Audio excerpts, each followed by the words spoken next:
It's time for another Out and About with Jamie Grout podcast, and this time around we'll be talking about Iowa Hawkeye football.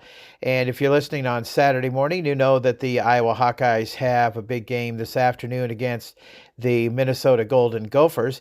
The Hawkeyes are 5-2 on the football season, and the first, I think Hawkeye fans were a little nervous because they didn't start out real well, but so far they've gained some momentum and they're looking really good right now. And we'll be talking with a guy by the name of Dave O'Hara, who has a TV show about the Iowa Hawkeye sports, and he also is a guy that I've gotten to know over the past couple of weeks with a show that we do on WHO radio called Sound Off, which is after the Iowa Hawkeye football games. I've been producing that show, been up late at night taking phone calls during that show, running the switchboard and the control board for he and Doug Wagner and Marvin McNutt, who run that show. And I'll be doing that again this afternoon on WHO, and come to find out that Dave and I know another of the same people in broadcasting, and we got together earlier this week and had a great conversation about Iowa Hawkeye football and how he feels the season is going to go for the Hawkeyes, possibly for the rest of the Iowa Hawkeye football season, and how it's gone so far, and maybe some of his thoughts on Kirk Ferentz and the guys on the gridiron. So I think you'll find this to be very interesting. Let's get a word from our sponsors, the people who have supported the Out and About with Jamie Grout podcast. First of all, Ryan's Tire and Auto on First Avenue in Newton. Well, you know, our weather has kind of changed over from summer to fall, and it's getting quite a bit cooler, so I've changed over my vehicles. I've been over the summer months driving my Hyundai Elantra because it's really good in the summertime. It has a great air conditioning system, and it has a great economy in terms of fuel saving. But in the wintertime, when it starts to get cold, I drive over the Interstate 80 miles with my Chrysler Town and Country van, and that's what I've decided to do. And so I went to Ryan's Tire and Auto on First Avenue, Newton, to get my van winterized. I took it there, and Ryan put 4 new tires on my van, and I'm glad that he did it. They did a great job. I got some new brake pads put on there, some windshield wipers. They checked my antifreeze level. They put windshield wiper fluid on my van too, and did a great job. They really did. They do it all at a reasonable price too. And I want you to know that it's the final weekend to vote in the Jasper County Readers' Choice Awards. And on their Facebook page, they say they'd love your support in the categories for favorite auto service and favorite tire retailer. Their team takes great pride in offering great prices, great service, and strong community connections, and your votes mean the world to them. Even if you've already cast your vote, remember you can vote once a day per day. Click on the link and cast your votes today from their Facebook page, Ryan's Tire and Auto on First Avenue, and go to Facebook and Ryan's Tire and Auto and vote for them for your favorite auto tire retailer for the Reader's Choice Award from the Newton paper. Another big supporter of the Out and About with Jamie Grout podcast has been Newton Clinic. They say don't wait to put your health first. Schedule your screening today with Newton Clinic. It is Breast Cancer Awareness Month. Breast cancer is the most common cancer found in women, regardless of ethnicity. Early detection saves lives. Schedule a screening today at Newton Clinic PC. Be treated like family, Newton Clinic. And guys, if you find something funky going down in the breast area, don't forget to have your doctor check that out also. Give them a call today at 641-792-2112 at Newton Clinic. My doctor is Dr. Joe Levette. He takes good care of me, and your doctor will take good care of you too. Stop on in for a checkup at Newton Clinic.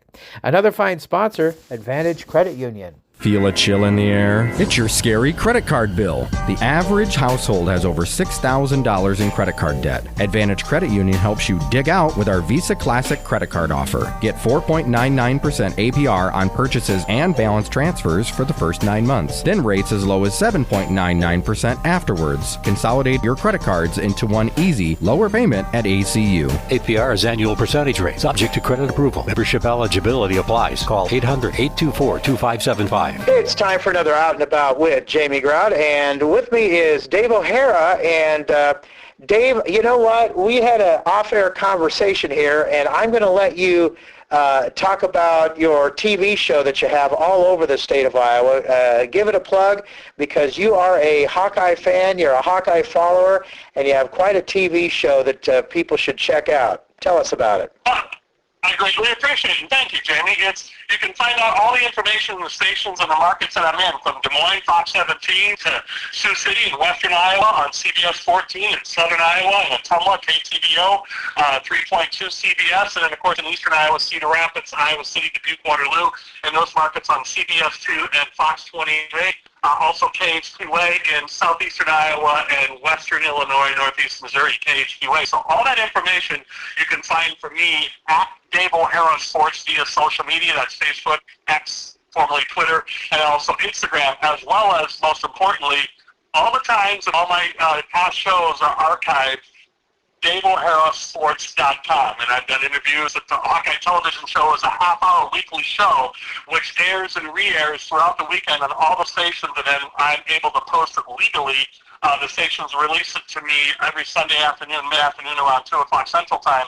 We post all the episodes, and over the going into year 7, I've interviewed the likes of Caitlin Clark, Talisa Bluter, Nebeth Getz, current athletic director to Fran and Margaret McCaffrey, and the McCaffrey sons, and the Murray twins. So, yeah, besides being a lifelong Iowan, Jamie, I've also lived and worked in L.A. At NBC Studios and The Tonight Show, Fox Sports Radio in Kansas City. So, yeah, besides just a personal love of the Hawkeyes and personal knowledge, I also professionally have been involved in and around the Hawkeyes for the last 30 years. So I guess it's kind of what I know, and it's the easy transition for me, Jamie. Sounds like you bleed black and gold.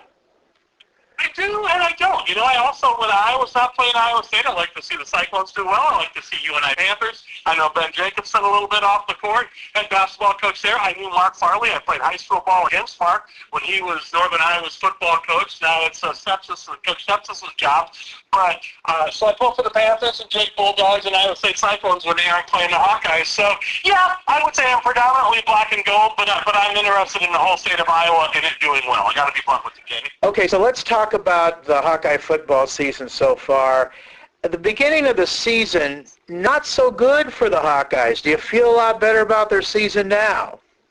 Yeah, it's so interesting that you mentioned that, because I just got off the air recording this week's Hawkeye. I usually record on Tuesdays, and as I mentioned, it airs throughout the weekend. And I talked to a lot of Hawkeye beat writers who are with affiliations like 24/7 Sports, CBS Sports, and it's, they're part of the Hawkeye athletic beat covering men's and women's basketball, football, wrestling, baseball, the whole deal. And Rick Heller, a good friend of mine as well, on the air and off the air, and a southeast Iowa native down by Ottumwa and Eldon, Cardinal of Eldon High School. But Rick Hellerball, head baseball coach at Iowa, we talked about this, about the vibe of the coaches and football being the leader of that, with Kirk Ferentz being, going into year 27 and the Big Ten leader all time in wins, passing Woody Hayes. So to answer that question, Jamie, yeah, I was concerned initially, but you take a look at the time Iowa State was ranked and Iowa lost in Ames by 3 was all 16-13.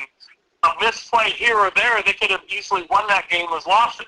Indiana, they played Indiana. Now Indiana's ranked second in the country, as you and I are talking here on Tuesday afternoon, October 21st. But it's intriguing because they lose to Indiana by 5, Iowa did, at Kinnick Stadium, and they had that game won, minus the slip tackle and missed tackle towards the end of the game. They lose that game, and now Indiana's ranked second in the country, but at the time they were in the top 10. So I was still feeling good, but now the Hawkeyes are 5-2 and 3-1 in the Big Ten, and Minnesota comes to town for the big game. I'm feeling pretty good, and I want to leave you with, mention this thought to you before we transition to another comment or topic from you, Jamie. If the Hawkeyes win out, now let's not forget, after this Minnesota game, they have a bye week, and then they got to play Oregon, who was top 10 ranked, but was ranked towards 1 or 2 until they got upset last week. They got to play Oregon yet at Kinnick Stadium. Then they got to go out to USC, who was top 25 ranked and lost recently, but are in the periphery of the top 25. Then they come back home to close the season out against Michigan State and go on the road for Black Friday to play Nebraska. But, Jamie, if the Hawkeyes went out and finished 10-2 in the regular season, they would probably qualify for the CFP and the college football playoff.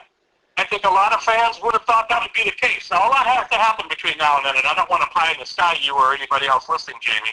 But I'm feeling very good, and it felt good all year if this team did play to its potential and can stay healthy. I know a lot of teams say that, Jamie. Well, they have 5 wins, and I got to say, the morning host on WHO, Jeff Angelo, had predicted that the Hawks would win only 6 games. So I'm holding his feet to the fire. I told him earlier in the week, you're about ready to eat crow. Are you going to eat crow? And he said, I'm not ready yet. You know, they haven't won 6 games yet. But how confident are you, first of all, in the Hawkeyes beating the Golden Gophers of Minnesota? I'm pretty confident. I mean, actually, I had the Hawks predicted. I said at the beginning of the season they'd go 9-3, 8-4. I'd be happy with 10, and I'd be ecstatic with 10-2. But you look at their schedule, and obviously that whole Penn State changed. The world changed for Penn State before that Iowa game. You know, firing James Franklin, their head coach, and they lost a couple games, and they got dropped out of the top 3, and then out of the top 10, and out of the top 25. So their world has changed exponentially. So I'm very confident against Minnesota, and let's not forget. The last time the Hawkeyes hosted Minnesota 2 years ago at Kinnick, that was the It's Not a Fair Catch game with Cooper DeJean, and the Hawks had that game won. I'm confident for a couple of reasons, Jamie, for the Hawks win over Minnesota. The Hawks are 10-1 in their last games for the Floyd of Rosedale, the trophy game, as well as it being a border battle. But the Hawks are 10-1 in the last 11 games against Minnesota. Very similar to the Hawkeyes beating up and whooping Nebraska.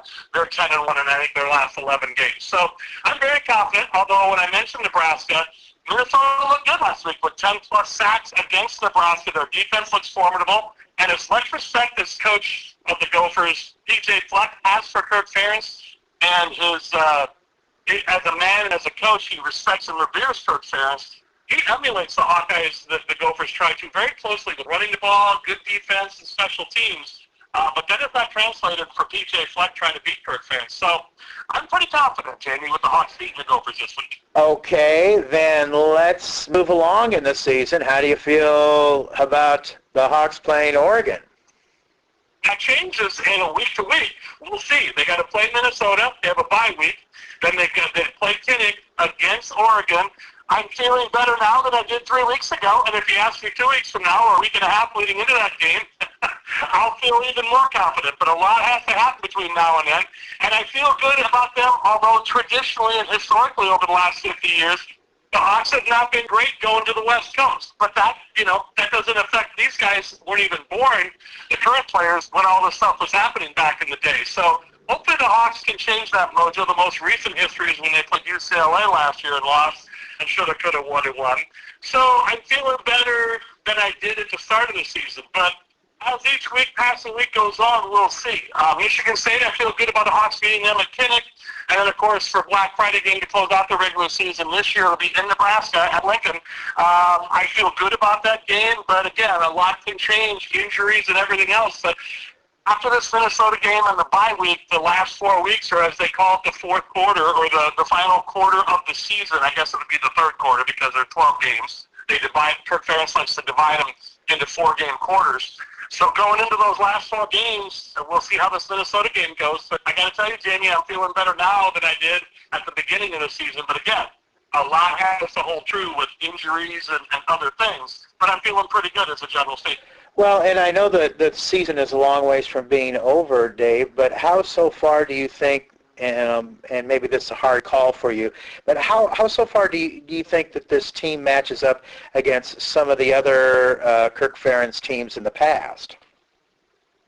I think, and Kirk Ferentz has said this, it's a great question, JD. Kirk Ferentz has said this a couple of times this year, and I agree with it. Not that he needs my approval, but I would say that this team, like a few others in the past, he'll say this reminds me of the 02 team or the 09 team, and I would agree with him. But those teams were, super with Brad Banks in 02, and they went to the Orange Bowl, and Banks was a Heisman candidate finalist. We're talking 23 years ago. Now the 09 team with Pat Angerer and crew on defense, and Rick Stanzi, and of course Marvin McNutt, who I do a Hawkeyes postgame show with Marvin McNutt, Iowa's all-time leading receiver and the best of the best, and now Keokuk High School head football coach. But Marvin joins me and Doug Wagner at iHeartMedia, and Doug is all things Eastern Iowa and Cedar Rapids, the voice of Iowa morning show program. Doug and I and Marvin do the weekly call-in show postgame on WHO and WMT. And I must tell you, I have references to the listeners and Doug and Marvin, and you produced that show a couple times, Jamie, and I've said this and I'll say it again. I agree with Kirk Ferentz. I think this team comparatively closeness they have and their resiliency, I agree with Kirk Ferentz. It's very similar to a longtime fan and follower and reporter of the Hawkeyes. It does remind me of a team 23 years ago, the 02 team and the 09 team. Maybe not as individually talented, Jamie, but the heart of this team and the connectivity they have with each other and their resiliency. And Coach Ferentz, as he does, gets emotional when he talks about those teams, and this year's team, and deservedly so. I think this team is special. Now we got to let it play out on the field, but I think Mark Gronowski, the transfer from South Dakota State, and much was made in the offseason. They paid him $1 million and all this.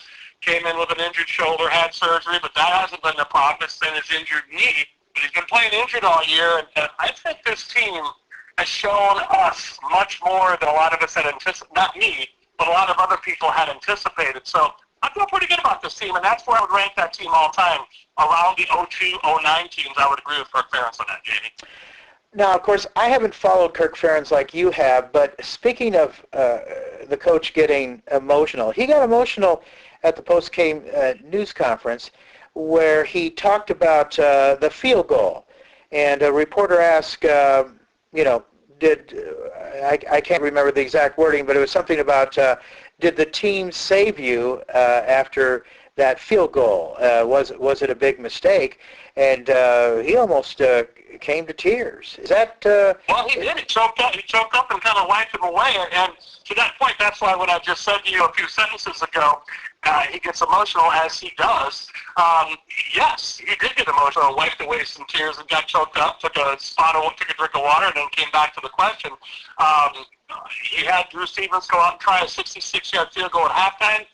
Leading into halftime with 2-3 seconds left as the clock expired, Penn State blocked the kick, returned it for a touchdown, and most importantly, fans may forget, Penn State got the ball to start the second half.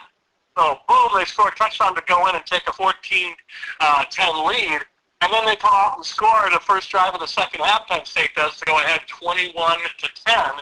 And then the Hawks, score 15 points and win 25-24. So, yes, he got emotional. And then after that, Jamie, to your point and to that question, that's when he referenced the comparison and why he got emotional was the connectivity to that team and him and then 02 and 09 teams. So that all kind of plays together when I mentioned his emotions. And I think that's the connectivity he has to this team, and they love him and he loves them. Well, the team's looking pretty good, but there's always room for improvement somewhere. Where do you think the team needs to improve? Well, I think they definitely, and they would agree, Kirk Ferentz would agree. I think Tim Lester, he and Mark Gronowski, Tim Lester, offensive coordinator in the second year, I think he and Gronowski are getting more and more connected, getting more on the same page. Again, you got to get Gronowski healthy. And I know a lot of teams can say that about their players, but once he gets healthy, I think this team, and they haven't had tight ends for the last 2 years. Luke Lachey was hurt last year, the all-everything tight end who's in the NFL now. But now with Ortworth being nicked up this year, and, the heir apparent to, tight end university Iowa's followed throughout professional and college football, with all the past history of fantastic tight ends they had at Iowa and now in the NFL, or even previously in the NFL. But you look at Addison Lestrenga, who blew out his Achilles and is out for the year, but is announced he'll come back next year for 2026. But DJ Vanani has been out injured and may come back a little bit. Hayden Large. They're trying to work guys in to tight end. So, they're not working at full strength, and I'm not making excuses, and they don't need me to. So that's where I would see improvement offensively. I think the running game is on point. They've got to start throwing the ball more vertically, longer down the field, so the wide receiver room has to step up. And then defensively, I think Phil Parker would say this, the defensive coordinator, legendary, long time, and assistant coach of the year last couple of years nationally. I think he would say they've got to be able to cover people on that long to mid to long range pass. They still get beat over the top every once in a while. If their linebackers can stay healthy, they handle the run very well as they usually do, because that front defensive line led by Aaron Graves and Ethan Herkett and crew, they are fantastic up front. Just got to get guys healthy and then get experience. And I think once they get a full season, or as the season goes on, the Hawks' defensive backfield will improve. But those would be the couple of areas I think they need to really highlight. I think special teams, they're okay.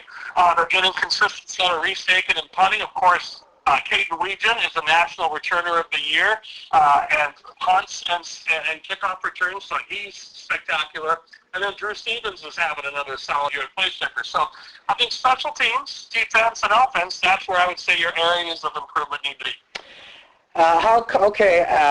And now I know we're not going to place any bets on this, but how confident are you that the Hawkeyes could win the rest of their ball games? Well, when I mentioned if they do, they would go to the CFP. Yeah. How confident? I would say right now, and again, I'm not making excuses, that's going to change week to week, again, injuries and that type of thing. I would say at the beginning of the year, if you just said, Dave, where's your confidence meter, 1 to 5? Where's your confidence meter of the Hawkeyes making the CFP? I would have said 1 or 2. Then after the first bye a couple of weeks ago, I would have said 1 or 2 barely, because they went that first bye. They went, I think they were 3-1 or 3-2, but lost some games. They had lost the Indiana game in a nail biter. They lost the Iowa State game in a nail biter, and then played, UAlbany, UMass, and blew out Rutgers on the road at Rutgers. So I was like, okay, I feel pretty good. So still at 1 or 2.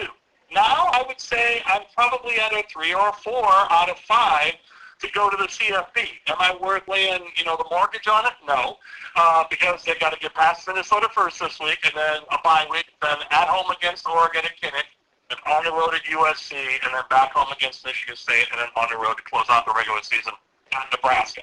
But with each passing week, I'll get closer and closer to a 5. I got to tell you, Jamie. But right now, I would say a 3, 3.5 on confidence out of 5 that they can make the CFP.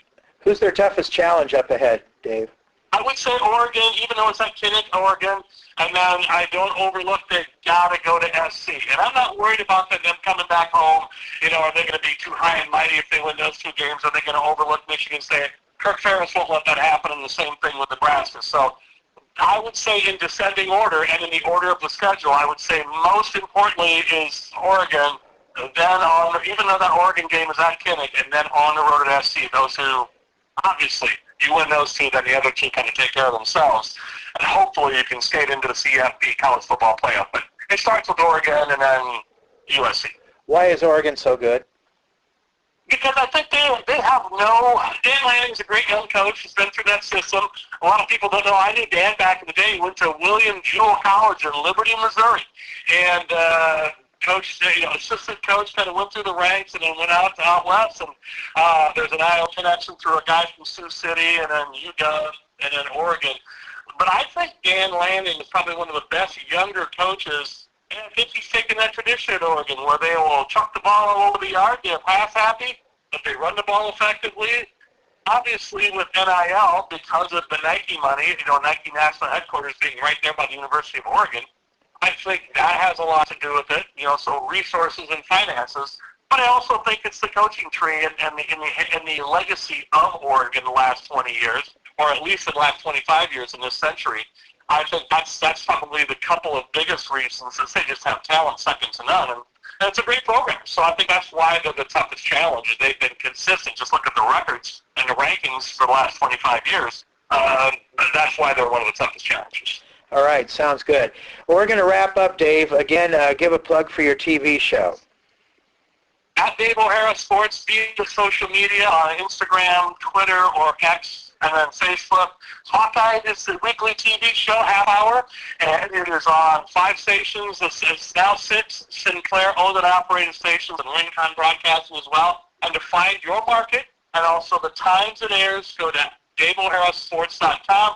And you can also watch all the past shows I've done over the last 6 going into 7 years. Again, Hawkeye, the TV show, airing in Des Moines, Western Iowa, so in Central Iowa, Des Moines, Sioux City, Western Iowa, and then Southern Iowa, and then Tumwa, and also then in Eastern Iowa, in Iowa City, Cedar Rapids, Dubuque, and Waterloo on CBS and Fox 28, CBS 2 and Fox 28. So all over the map, as you said, so that's how you find it, but most easily, DaveO'HaraSports.com, Jamie. And don't forget Sound Off. You can hear it on WHO, WMT, KXIC. I produce it. Dave is on it, along with Marvin McNutt and Mr. Wagner, who is the host of the show. And can I also mention, Jamie, real quick, Doug Wagner, and I work closely with Doug. I did a Circus Sportsbook sports betting show on WMT and affiliated stations throughout Eastern Iowa, 95.7 Sports Radio, KOSY, and also 800 KXIC in Iowa City. Doug Wagner, the voice of Iowa morning program. But can I also mention, I do a thing called Hawkeye Historical Highlights every Tuesday and Thursday at 8:40 a.m. during Doug's morning show, but then also at 5:40 p.m. every Tuesday and Thursday. It's called Hawkeye Historical Highlights, and it's a 4-minute encapsulation by me quoting and regaling Hawkeye fans or fans in general of Hawkeye historical highlights. So all the events happening throughout the history of Hawkeye athletics, I also do that with iHeartRadio as well, Jamie. And thank you so much for having me. It's always a pleasure to talk to you. No, it was kind of interesting because Gary Dolphin brought up during the play-by-play, and I don't know what he was comparing it to. I think it was Gronowski with some kind of record, but to Larry Lawrence from back in the late 60s.